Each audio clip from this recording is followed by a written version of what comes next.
I just wanted some clarification on tithing. Being unable to forgive somebody who causes an offense Does towards it really matter whether someone is Protestant or Catholic? The genealogies are different from Matthew to Luke. I was wondering what the Bible said in terms of what I should do.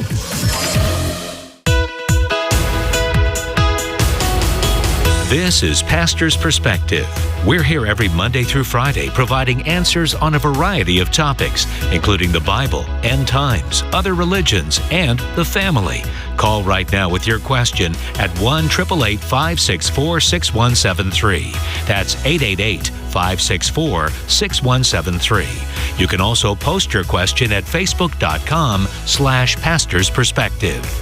And now here again is your host, Brian Perez. Yes, and I'm typing in that number right now on the Facebook stream so that all of you watching on Facebook can call us with your questions about the Bible and the Christian faith. 888-564-6173. Hello. Thank you so much for joining us today. Pastor Brian Brodersen of Calvary Chapel, Costa Mesa in the studio.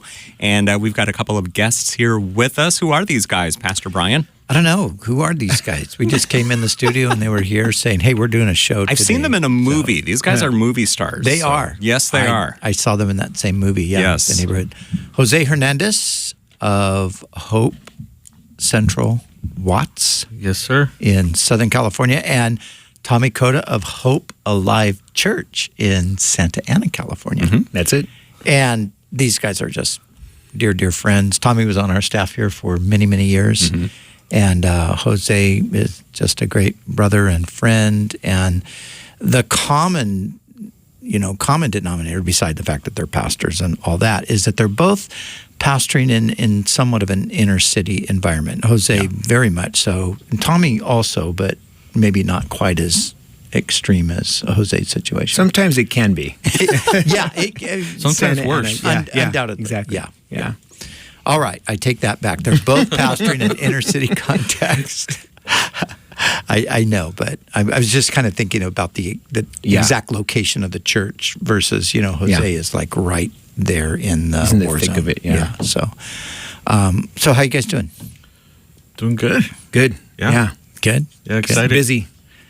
Yeah, and Brian was referring to a movie, you guys being movie stars, and some years back we made a film together, and that film is called The Neighborhood, and both you guys are in that film along with David Trujillo and David Zamora. Yeah. Yes. And it's going to be 6 years already. Is it really? Yeah. Yeah. I was thinking it's time for part 2. Right? Yeah. Yes. Yeah. And it's the story, it's basically you guys' testimonies about how you came out of the gang world and drugs and prison and all of that, and met the Lord, and God has just radically changed your lives. Yeah. And not only saved you, but called you into the ministry. And the Lord's using you in a lot of ways with the community of people that you kind of were previously part of. Yeah. Yeah. It's really crazy that how I remember just thinking that after I get saved, it's like, all right, it's a new life. You discover this newness, and never going to go back to that life. Don't even want anything to do with that kind of a life.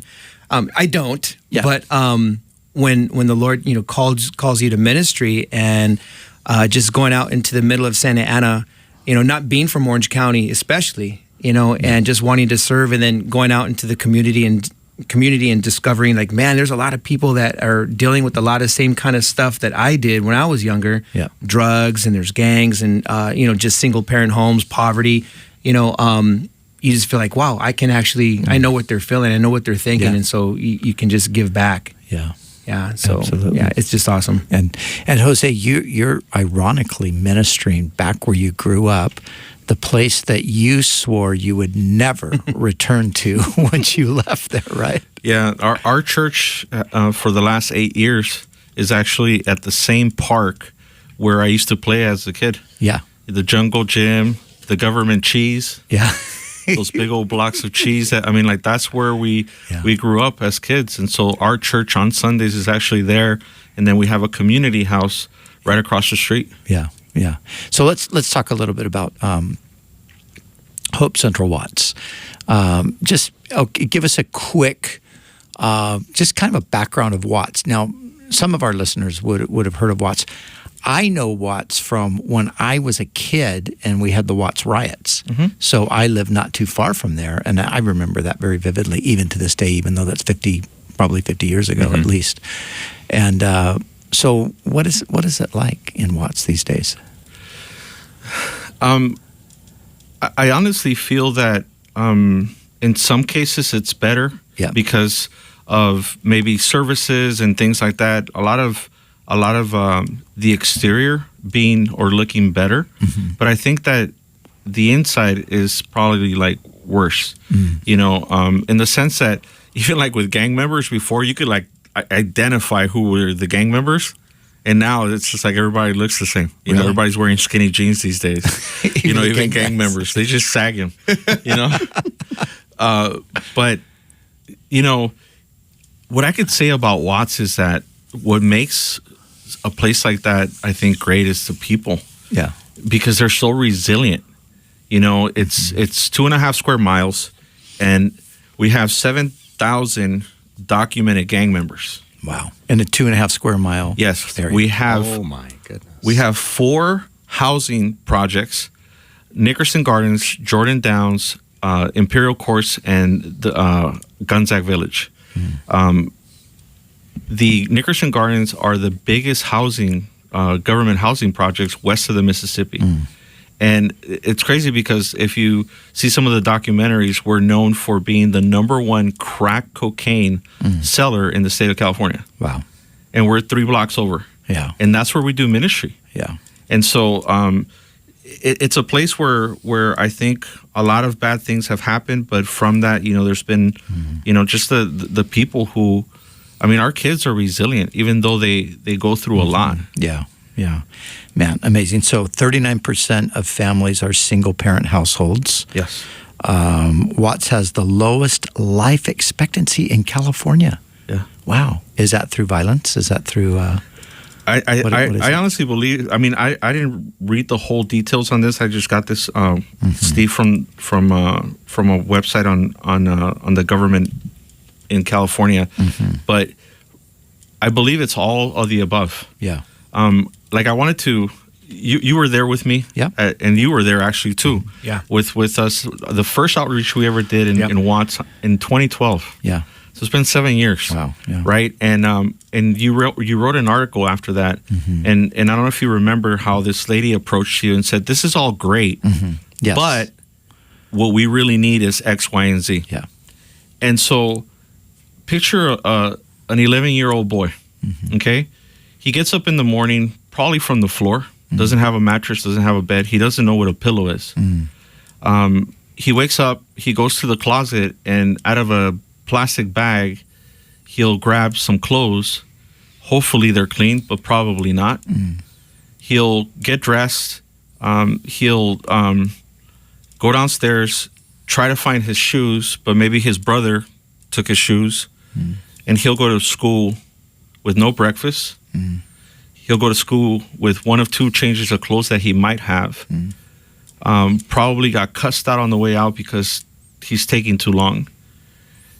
And this is the typical kid that we're ministering to in our youth ministry. Yeah, they don't have a father in the home. The mom, if we're lucky, she's working, but most of the time they're not. Yeah.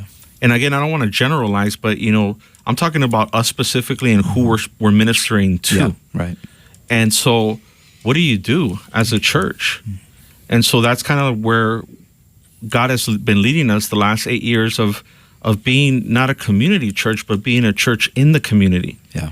And really addressing some of the issues of these families and being there and walking with them, you know, in daily life. And that's why my office is literally out of a bedroom at a house across the street from the park. Yeah. And tonight, you know, we're going to have this big old house party, and we have 3 artists who are going to come who are rappers.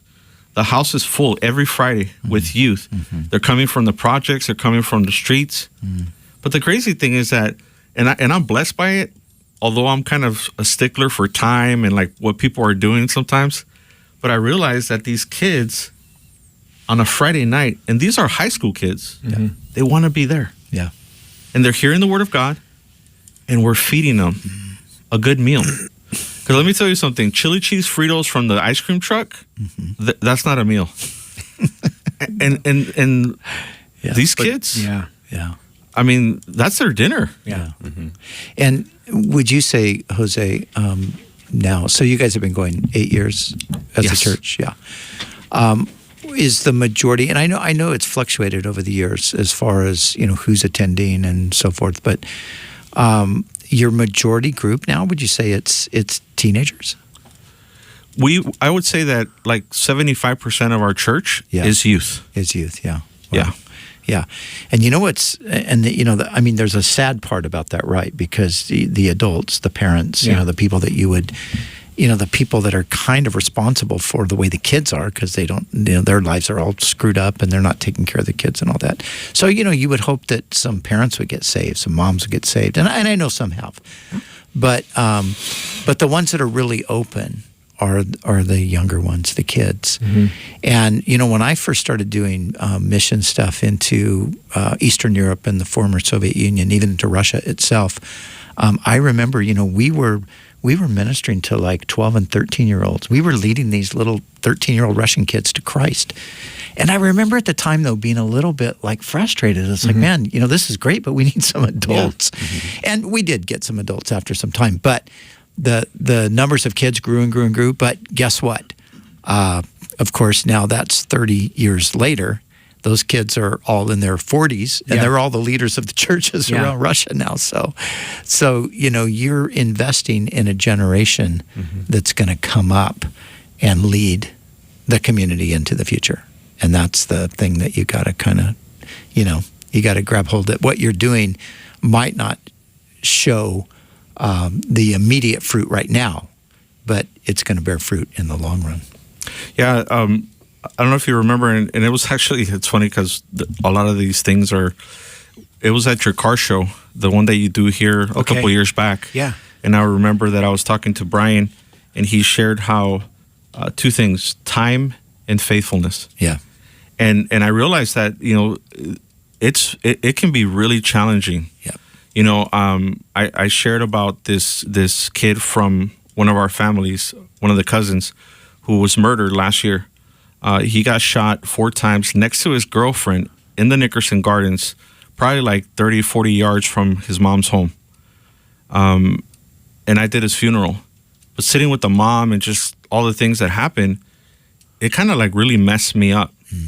And at times I'm kind of like, what am I even doing here? Yeah. Like I can't do anything. Like, because I want to do something, I want to put my hands on something and work something out. Yeah. And I realized that, and I go back to that quite a bit, where it's like time and faithfulness. Yeah.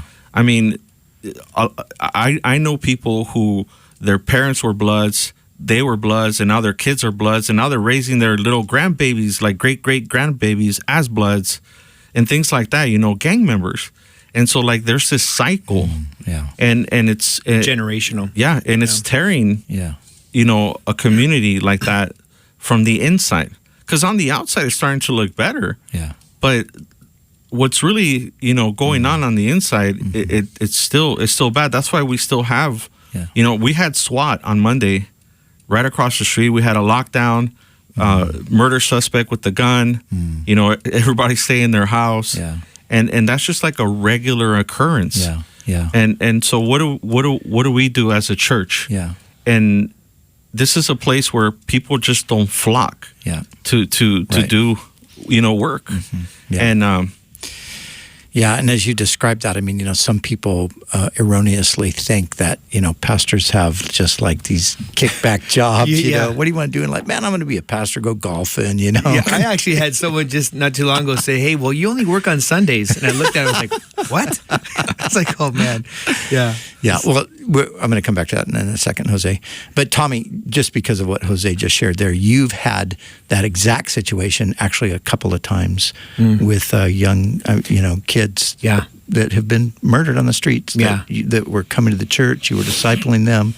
Man, that is just brutal. Yeah, it is, and that's why I think Jose and I will talk, and there's a lot of the similarities. Even though we're in Orange County, a lot of times people think, oh, Orange County, it's the OC, man. Yeah, Come the on. OC, the most beautiful beaches, South Coast Plaza, and literally just probably about 2.5 miles north of South Coast Plaza. Yeah. You enter into just poverty, apartments. There's no projects here in Orange County, but there's a lot of apartment complexes that are, they really look like and feel like projects, that you would find in LA.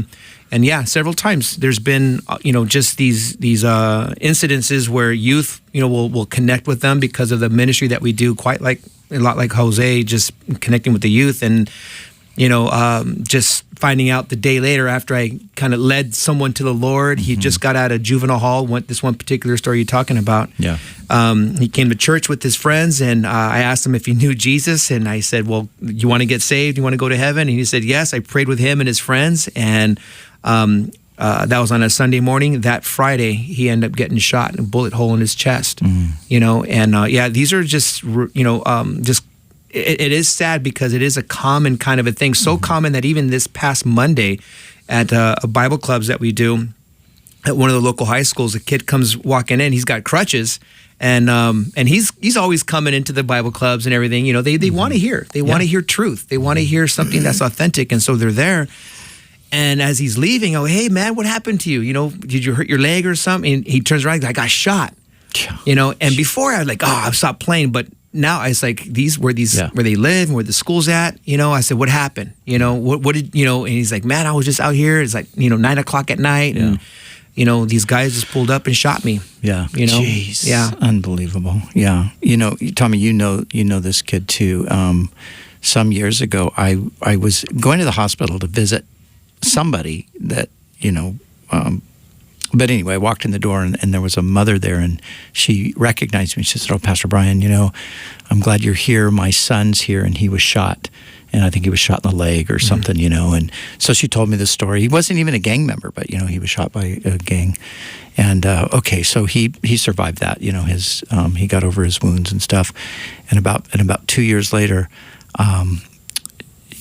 she called me and she said, my son was shot and killed.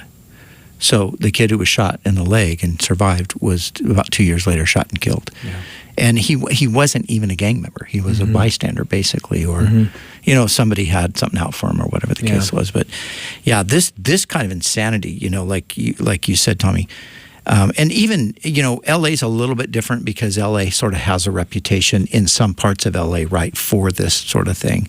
But both in LA, you go to Beverly Hills, you go down to Venice Beach, you go to Malibu, you go to Hollywood, you go all these cool places, but you don't have to go far before you're in like a really dangerous place and a really sad place.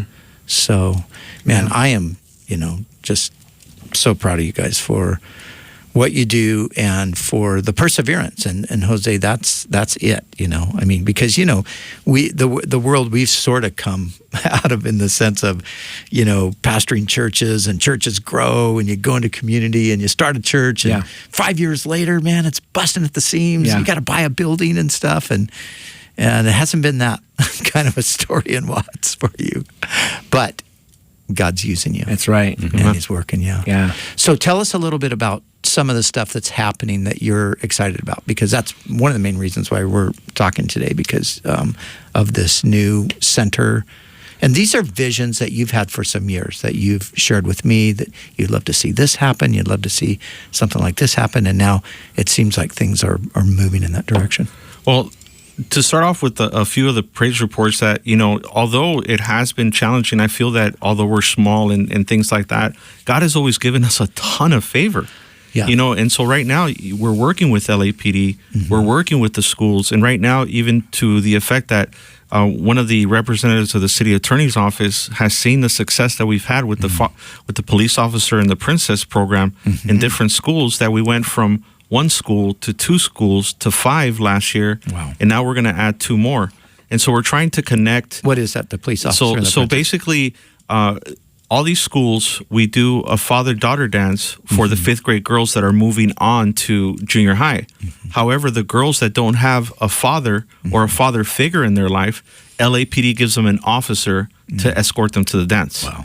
And so right now, they've asked us to do something in Wilmington and also now in not Hollenbeck, on King and Central in South Central LA. That's awesome. So basically, we've gone from Watts to South Central to Wilmington. My heart has always been to stay within Watts, and so I'm looking for someone to partner with in these other places. And I know that South Bay has helped us with Barrett Elementary on 98th and Figueroa, which huge prostitution problem, huge. Yeah, wow. Like literally at the corner at the school. Gee. That's where these ladies stand. Yeah. And so we're doing some pretty amazing things as far as like having that favor to be able to do all these different things in the community with the help. You know, we've also teamed up with Forest Home. Yep. Forest Home has been doing a neighborhood day camp for the last 3 years in Watts. And so this year, again, we're going to be doing it at a Brown, it's called the Brown Church, but it's Tabernacle of Faith Missionary Baptist Church. We've teamed up with them, and they're letting us use their facility, but we're right there in the Nickersons. Yeah. And we're bringing 150 kids, hopefully. That's how many spots we have to be able to take them from Monday through Friday, teach them the word, love on them, disciple them, and hopefully have an effect in the community. And so the center, you know, we wanted to, for a really long time, partner with like even with corporations and things like that to try to find things for kids to do and even to like apprenticeships and things like that. And the center is pretty much a place where these kids can come and be mentored, help with homework, and have a good meal. I mean, that's probably like the basic that I can say. We've been doing that to a limited effect at the Hope House on 109th where I have my office. Right. You know, where the kids can come and get mentored, but also they're doing their homework. They're submitting stuff. We have a few laptops, and we're able to do, you know, some things like that. But one of the things that they do too is that they can do their laundry. Yeah. So they could bring they could bring their plastic bag of laundry clothes, wash their clothes while they're doing their homework. You know, things like that just when I went to plant a church, I wasn't thinking I was going to go into the laundry business. You know? Well, that's things we take for granted. Yes. Yeah. And that we may not think of it, you know, the comforts that we have. And it's like, wow, these kids have two sets of clothing. Yeah. And they've, I mean, that's just. Yeah. Normally you think, well, you know, the parents do the mom does the laundry for the kids and, you know, folds it and gets it all nice for them. But these kids don't have that. What did we do with our shoes when we were in the county? Oh yeah, We slept on them, right? yeah. You sleep on them, yeah. So some of these kids, They become your pillow. Your pill. Yeah. well, the thing is that they'll get taken. Yeah. Well, some of these kids, it's like, why didn't you go to school today? Well, my brother took my shoes. Yeah. And now, like literally, I mean, that sounds crazy, right? Like, well, just put another pair of shoes on, right? Yeah. I don't have another pair. They just don't have it like that. Yeah. And so we're addressing the needs of hopelessness, the needs of something so simple as giving them a meal, the needs of their education. However, everything's centered on the gospel. Everything's centered on biblical principles. Yeah. You know, even the father and daughter dances that we're doing, we're developing a curriculum right now that we can take the girls through so that this could be a culmination of their identity in Christ and not what the hood says that you are. Yeah. Because the hood says a lot of things about women. Yeah. And they're not good. Yeah. Yeah. They're not real PC over there, are they?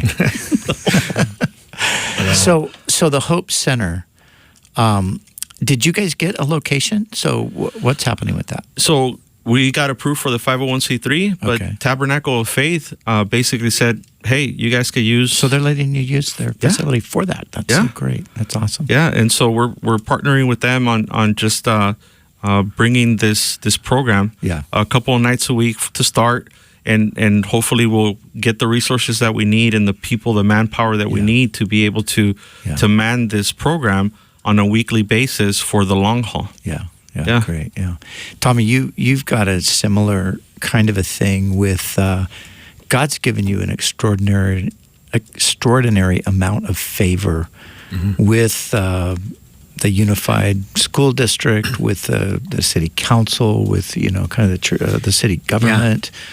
It's amazing. I've just always stood back and thought how fascinating this is. That God's given you that. Talk about that a little bit. Yeah. It is really cool when I think about it too. I was like, wow, God, this is a trip, because of what my life was at one point, just like, I'm never going to be a friend with a cop, now some, really close friends of mine are in the Santa Ana PD and just, we get to partner with them as well as these other entities, and it is great, and how God is just opening up all these doors. And I think it's with that, kind of how the Lord has opened up the doors and those relationships I get to build. You discover that it's like in the city of Santa Ana, it's not just that 1% really, that really stands out though. The gangs, the drugs, the prostitution, the murder, and just all the crime and the evil. Yeah. Because that does stand out, unfortunately. But when you start to really get involved in the community, just like Jose, you begin to discover the richness and you begin to build relationships up with these people that are serving and ministering, and many of these people actually, like in the teachers and serving in at the school district, are from Santa Ana. Yeah. And so that's a really neat thing, because there's like a extra bonus of a passion that they have to give back into their community, and to pour out, and then and to partner with them, knowing that, okay, we're here, we're doing some really cool things, but partnering with them just from the foundation of the gospel, and then that kind of trickles into partnering with other churches, other faith organizations that love Christ, that love Jesus, and kind of building that those relationships, and just to be kingdom minded, and just we want to get the gospel out there and sharing the gospel with kids, and that's what we've been doing for a lot of years now, is just really reaching the youth of this city, and it's awesome. Yeah. How much time till the break? About 3 minutes. 3 minutes. Okay. So. Yeah, and both of you guys, you kind of, you're what you're doing is, it's counterintuitive. It's some people would just say, you can't do this. It's impossible. I mean, you guys are Christians. You're talking about Jesus. There's no way any school district's going to let you come in. There's no way any, whatever, organization that's connected to the state, but you guys both have found that that's not necessarily true. Yeah. God has opened these unique doors, and it just always reminds me that, Jesus said, he said, I have the keys of David, and I open and no one can close, and I close and no one can open. And you just think, in these places where you would think that, well, there's no way you're going to get in there with the gospel. Well, guess what? God's getting his people in there with the gospel. Yeah, in a radical way too. And I think, to be on a school campus, during lunch, it's during the lunch hour, and so these kids are voluntarily coming, and there's like just we'll have a classroom of like close to 60 students, just wanting to hear the word of God, and then you see the repercussions of that, of these students just growing, and then they grow, like you said, they become, adults later. You see them later on in life, and now they come by and they have little kids, and they want to bring their kids to church. And amazing. Yeah. How did the outreach with Whosoever's go the other day? Yeah, so we were actually with the Whosoever's this past Tuesday over here at Saddleback High School, and went great. It went really, really good. Yeah, principal, we were talking with him, and he just enjoyed all the activity that was going on. It's like, man, this is awesome. We got to do this more. It's like, all right, let's do it. So Ryan wasn't there though, right? Ryan wasn't there. Yeah, Ryan, he was in Mexico. Yeah, but his team was there. Because I'm seeing his Instagrams. He's in Pueblo, Mexico, and then and you're telling me we're gonna have an outreach with Ryan. Yeah. I'm like, okay, wait, how's this working? Yeah, his team was there. That's what I figured, his team was there with us. Cool. Yeah, they did a great job. Okay, well, we got a lot of stuff that we can keep talking about, but when we come back, I want you both to give information how people can contact you if they want to be, if they want to help out. And Jose, if they, there might be somebody listening today that says, you know what, I want to give to this. There might be some people listening say, I want to know how I can be part of that. So we'll get that information out after the break. All right, we will be back in just a little bit. This is Pastor's Perspective. Stand by. Pastor's Perspective continues in just a moment. Stay with us.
Welcome back. Pastor's Perspective continues with your question to 1-888-564-6173. And now here again is your host, Brian Perez. Actually, no, we're not going to take phone calls today for the rest of the hour. We've got a couple of great guests in the studio today. Pastor Brian Brodersen of Calvary Chapel, Costa Mesa is here, along with Tommy Cota and Jose Hernandez, and talk about a great missions opportunity. I mean, when we hear the word missions, a lot of times we think, oh, overseas missions. Mm-hmm. You know, we're going to send people to, you know, all these other continents and countries. But this is like here in our own backyard, especially, you know, specifically here in Southern California for everybody listening. Most of our listeners are here in Southern California. Yeah. And I tell you, if you did laundry this week, your own laundry in your own garage or whatever, if you have an extra set of shoes in your closet, you got to help these guys out because of what they want to do. Think of it that way. Next time you go do your laundry, think about this. So how can people get in touch with you and the Hope Center and what you guys are doing, Jose? So Watts hc.org. Mm-hmm. That's the Hope Center or the Watts Hope Center website, but hopecentralwatts.com, contact at hopecentralwatts.com. So we're using VOMO, which is called Volunteer Movement, and so we're creating this thing where, again, God has just, I guess, orchestrated what we're doing through a lot of volunteer power, and I guess I just have like this faith that we're going to bring a ton of light into a community like Watts. Yeah. And we're going to flood the place with the light of God and through the people, through the body of Christ. And so we just need volunteers to sign up. And we're going to be posting like all the father-daughter dances, all the Love Watts outreaches in the summer where we're doing like this big production out in the projects and we're just blessing the community. All these different opportunities to serve and to give will be on this platform, but we just need people to send us their email, contact at hopecentralwatts.com, or go on to hopecentralwatts.com and they can give there, they can sign up there, they can whatever, they can contact us through all these mediums, or they could, I'm sure they could even call Calvary Chapel Costa Mesa, and Yeah, sure. you know, I've been a supported missionary since Pastor Chuck said go. Yeah. Yeah. Yeah. Are you guys on social media also? Yes. Cool. Yes. Okay. Hope Central Watts, Pastor Jose Hernandez. I mean, we're all on there. Yeah. And so, yeah. Cool. Yeah. Great. Tommy, what about you guys? Yeah, you know, or our website here is hopealivechurch.net, and you can go there and get all the information, or you can email info@hopealivesantana.com, and we can get you all the information. But, you know, just kind of let the listeners know also some of the other stuff that we get to do throughout the week.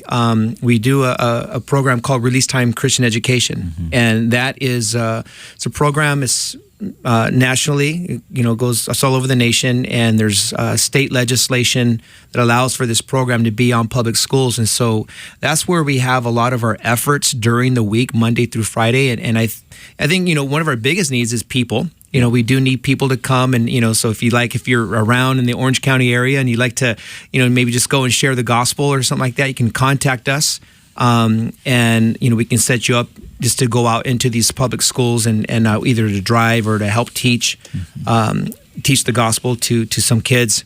And, you know, one of the things that we love doing is going out, like, either it's after church on a Sunday or on a Saturday, and what we'll do is we've adopted a particular neighborhood in the middle of Santa Ana where there's a lot of poverty, there's a lot of gang violence, a lot like what you described earlier, Jose. It's the same thing with some of these students. You know, they're sleeping on the floor, all that stuff. And so we go and we'll just, like, people will donate. Sometimes, you know, they'll donate sweatshirts or just whatever it is, and we'll just go and just be a blessing to this community.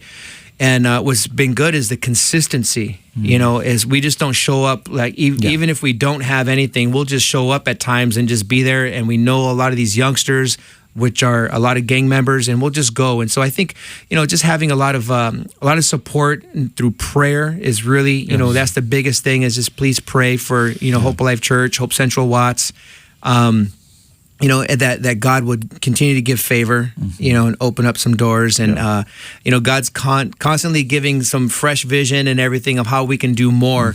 And so I get excited about that. But then I was like, oh, man, but Lord, you know, it's just me right now, you know, and because, you know, so if there's bodies, and obviously, yes, you know, financial support is always a good thing too. Yeah.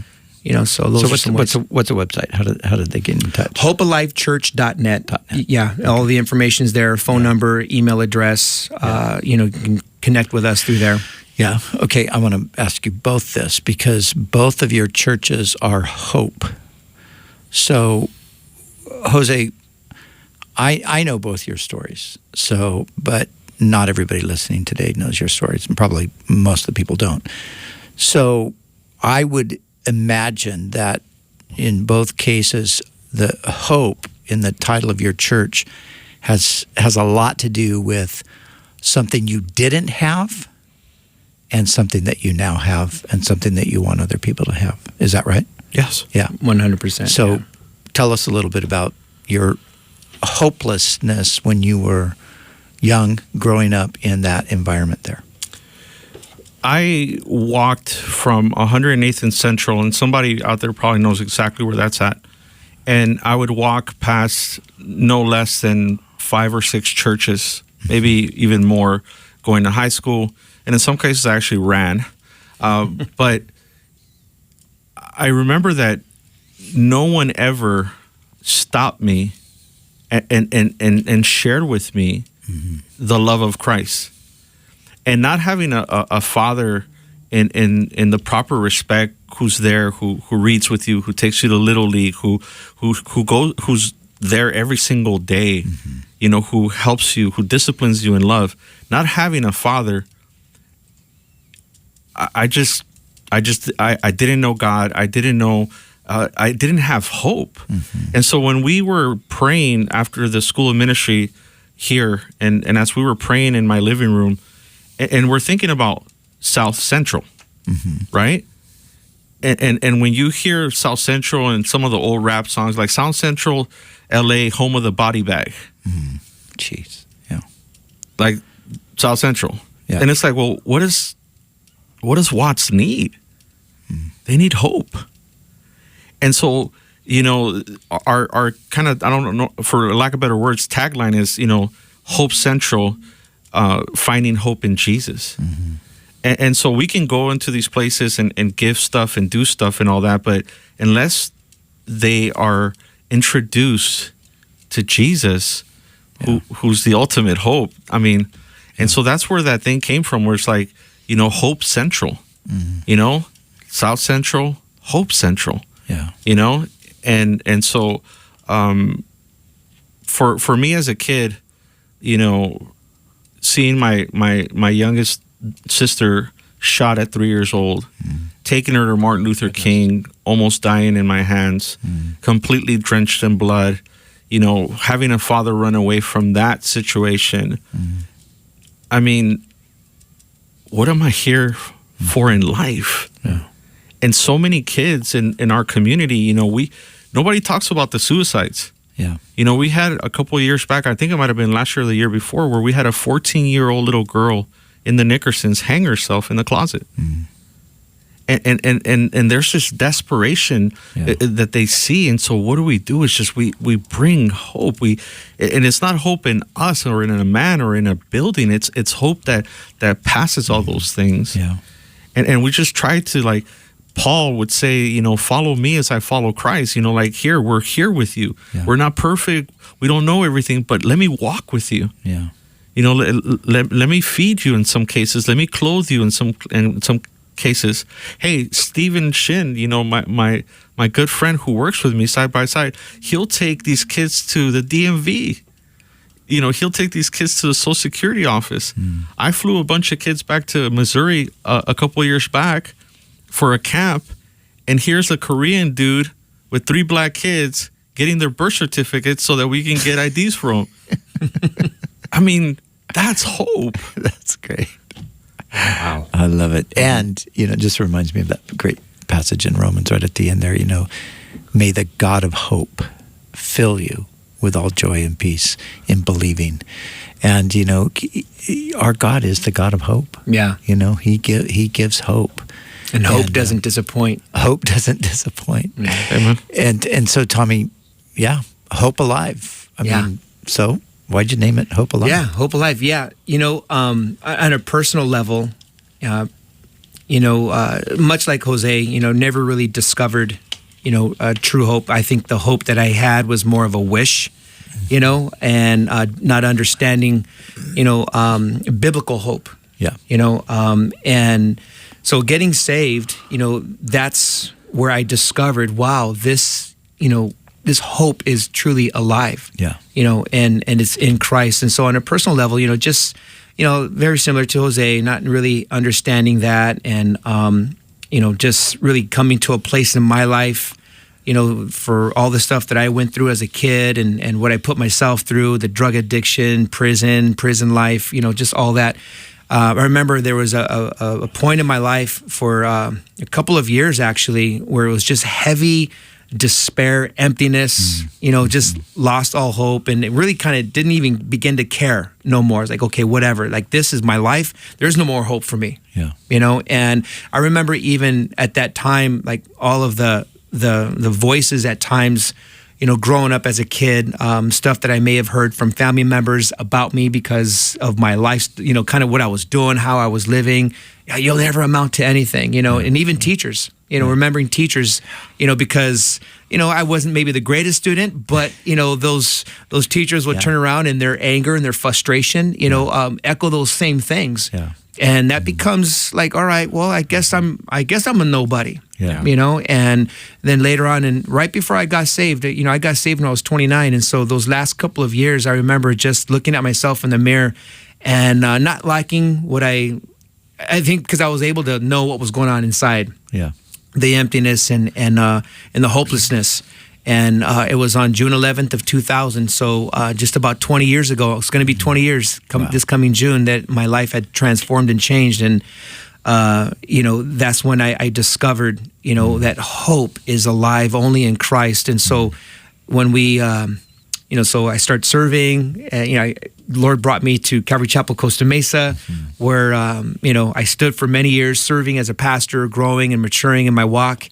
And when we had the opportunity, because Pastor Brian, you encouraged me, you're like, hey, well, you should think about planning a church out there. And and that was a shock too. I was like, what does that mean? I've never done that before, but it was exciting, to kind of do that, step out in faith. And so for that short season, I was like, what are we going to call the church, And so I kind of just did a lot of searching, like, on a personal level, because our desire is really to reflect, like, what, for my wife and I, what did God bring in our life? And just, hope, a living hope, a hope alive. It's not dead. And that's one of the things I think a lot of people that, and again, I think you don't have to only be in Santa Ana or in Watts. It's just people all over our world. We see our society and our culture, and it seems like there's this hopelessness that people, turn on the TV, things seem to be hopeless. And what we want to do is we want to just be adamant and vocal and loud at times, not in an obnoxious way, but in a holy way, of proclaiming the living hope that is only found in Jesus Christ, and it's just wonderful to see how many people are just responding to that gospel message. Yeah, man, that is just, I just love those truths, But the thing that I want you guys to touch on for a second is, there are people that would look at people who look like you used to look like, and they would say there's no hope for those guys. Yeah. And the saddest thing is there are even some people in the church who would do that. Yeah. So, I think that really... that's the only hope for those people, right? Oh, absolutely. So just talk about that for a minute. I mean, because I think sometimes, whether it's fear or whatever the case, whatever's driving us, we can, like, there's people that we want to stay away from them, or we want to keep them away from us. And I get it. I mean, nobody wants to be around somebody who might shoot you. Yeah. Or that's a real thing and a real fear. But there is a point where we have to trust God, and we have to rise above that, and we have to recognize that every single person is, number one, made in the image of God, even though sin has marred that image, and in some cases marred it to almost to where it's unrecognizable. The image of God in a person, but nevertheless, God loves that person. Christ died for that person, and that person's as much a candidate for salvation as any other person. Yeah. And that's the amazing story of, redemption. Yeah.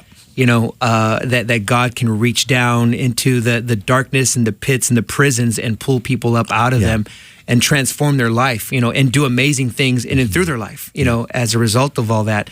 We, as I mentioned, we get to do during the week, we're in the schools, and one of the high schools, we have a lot of students, and there's always a group of students. There's 2 lunches at one of the schools that we go to there at Saddleback High School. And there's a group of kids that come at the second lunch, and they see, they're part of the neighborhood, and they get loud and they get very disruptive, and they'll come and they'll take like a whole pizza box and they'll just devour it. And I'm like constantly, hey guys, come on, man, save the pizza for everybody else, And then afterwards, one of the young ladies, a group of the young ladies came up, and they were frustrated. Yeah. They were like, why don't you tell them never to come back? We don't want them here no more. Yeah. Because they don't let us here, and we can't enjoy our time.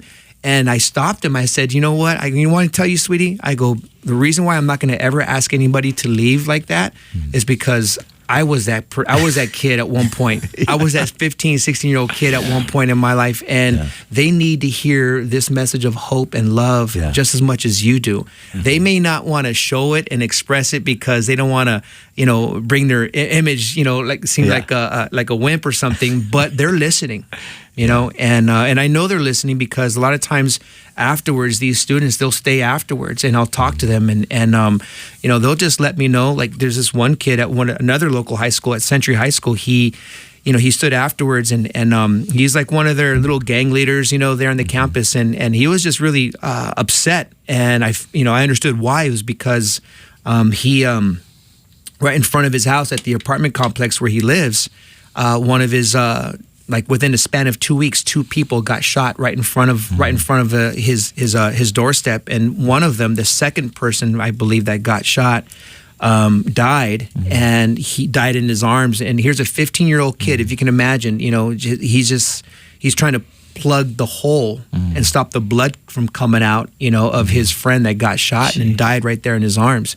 Yeah. So he was like emotionally a wreck, and so we've been, working with him and counseling and working with the school district and Orange County Department of Education and everything, just kind of like, being there as support for him. But, those are the things like, and he at one point was one of those disruptive kids, but now, he's constantly there, and he's bringing all his friends now, all these other, kids that are kind of following his lead. Yeah. And, so that's why I think, that message of hope and not deterring, people that maybe we once looked like, no, hey, come on, we want you here. It's all good. Yeah.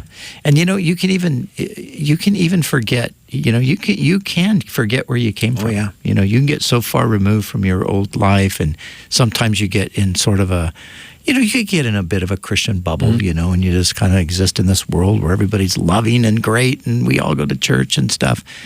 And there was a time in my life where I kind of hit a point like that, and then the Lord just gave me a moment, where I was talking to a guy, and he was a new guy coming to my church, a church that I just planted, and man, so he wasn't even really saved. He's really rough around the edges. He's using that word every other word, and I found in me like, oh, that's so, my goodness, does he know I'm the pastor? And I'm getting all like ruffled, and man, it's like the Lord just stopped me in my tracks. Goes, okay, wait, just wait a second. Okay, let's just think back in your own history. You were that guy.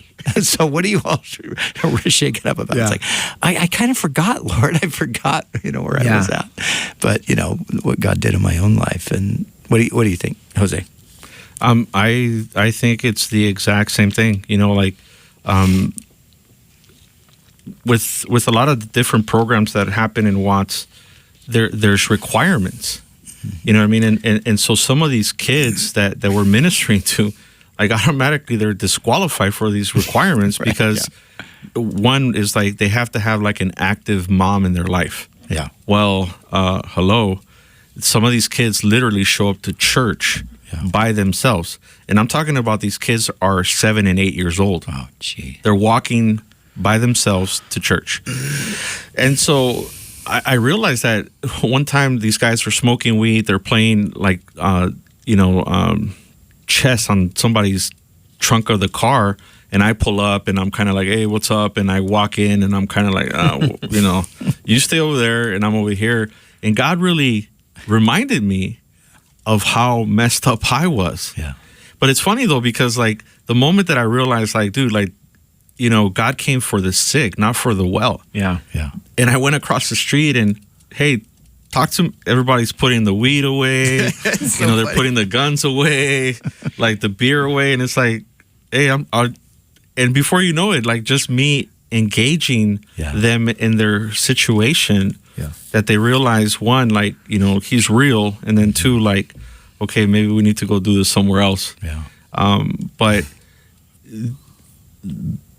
there's people who are just broken, who need to know that they're loved. Yeah. You said the Imago Dei, the image of God. Yeah.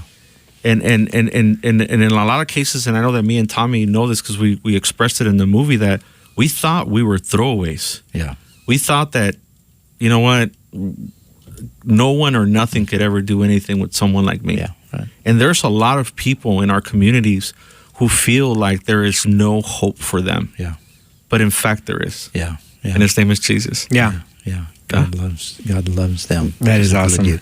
So the movie The Neighborhood, anybody who's listening today, if you'd like to get the more details and kind of watch the story unfold with both of these guys and a couple of other guys, we would love to get you a copy of that. So how should we do that, Brian? What do you think? Well, you can go online, theneighborhoodfilm.com, theneighborhoodfilm.com, and you can, I guess you can order it there. You can... order DVD today. Yeah, DVD's available.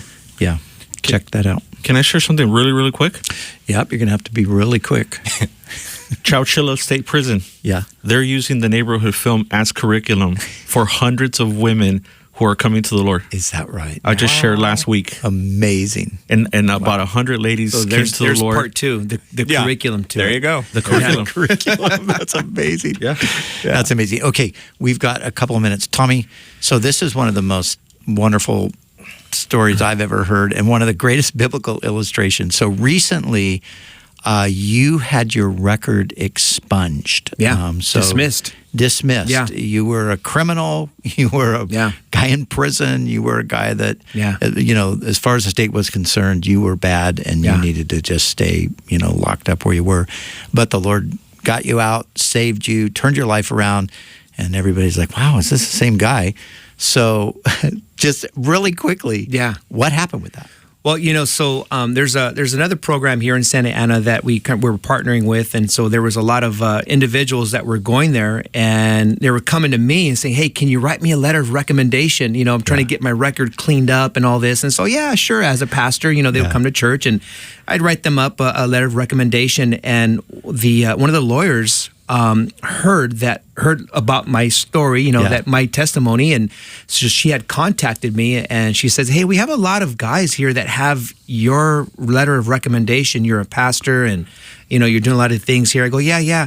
And she says, "But I heard that you also have a record." And I said, "Yeah." She goes, "Well, can we get yours done for free?" And I was like, "Okay."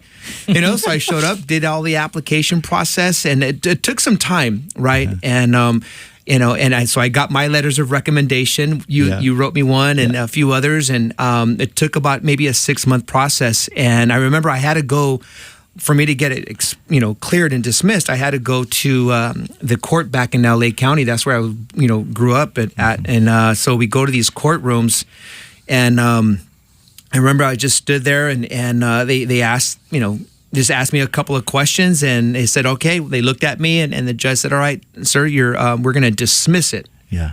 And so I was like, "That's it?" And they're, "Yeah." Then we go to another courtroom, and same thing, the dismissal. And so I remember afterwards, I tell the lawyer, I was like, "Well, what does this mean?" She goes, "Well, it means," I go, "Well, when they ask the question, like if I've ever been arrested, of a felony," she was like, "You can put no." I'm like, "But I have." She says, "But you could put no. Now that's the whole purpose of this process," and it clicked in my mind. I was like, that's, exactly how the Lord sees it in heaven. That's the gospel. I've been dismissed. Yeah, it's been dismissed. Yeah. Have you sinned? No, actually. Jesus took that away. He took care of it. Exactly. Hey, thank you guys for coming in, man. The power of Jesus. And find out how to get your record expunged, spiritually speaking. Go to calvarychapel.com. Over on the right-hand side, there's a link that says How to Know God. Read through that. Contact us there at the bottom of the page. And go to our Facebook page, facebook.com/pastorsperspective. Click on today's video stream, and you can get the links to help these guys out. Jose, Tommy, thanks you guys for being on the program today. God bless you. Thanks for listening to Pastor's Perspective. We trust you've been blessed and had your question answered. Join us Monday through Friday and follow us on Facebook at facebook.com/pastorsperspective. The preceding was sponsored by Calvary Chapel, Costa Mesa, California.